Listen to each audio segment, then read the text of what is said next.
ស្ដាប់ហើយរំជួលចិត្តម្ចាស់ស្ថានីយ៍ប្រេង PTT នៅវាលវែងនិយាយទាំងអួលដើមកថាម្ចាស់ខ្មែរបុគ្គលិកខ្មែរចិត្តមកឃើញញាក់ពួកគាត់ជាសិស្សនិងញាក់ស្រុកភូមិសូមបងប្អូនកាលពីម្សិលមិញនេះនាថ្ងៃទី23ខែមិថុនាឆ្នាំ2025គេឃើញលោកយ៉ាងឌៀបជាម្ចាស់ស្ថានីយ៍ប្រេង PTT សាខាស្រុកវាលវែង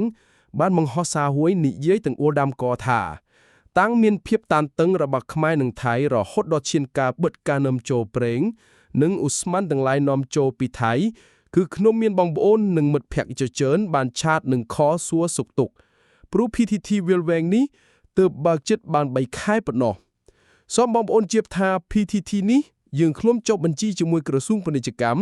ជាកម្មសិទ្ធិរបស់យើងជាខ្មែរតែប្រភពប្រេងពីក្រុមហ៊ុនថៃមុនពេលដែលបិទនាំចូលបន្តទៅទៀតក្រុមហ៊ុន PTT Cambodia នឹងយកប្រភពពីប្រទេសផ្សេងដោយក្រុមហ៊ុនប្រេងដទៃនៅស្រុកខ្មែរយើងដែរហេតុនេះសូមបងប្អូនមួយចំនួនតូចកុំប្រកាន់ខឹងពួកយើងដែលជាម្ចាស់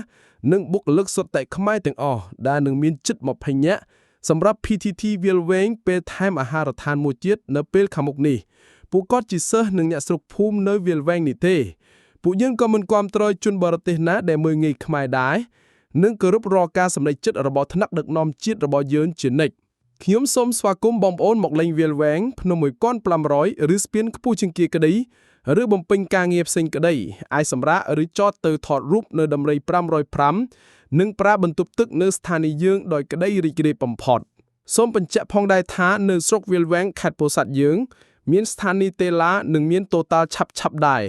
ដែលនឹងមានគ្រប់ជម្រើសសម្រាប់បងប្អូនក្នុងការប្រើប្រាស់សូមកុំបារម្ភបើបងប្អូនមិនចង់ចាក់ PTT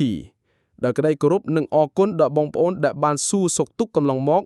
PTT វាលវែងភ្នំ1500រង្វង់មួរដំរី505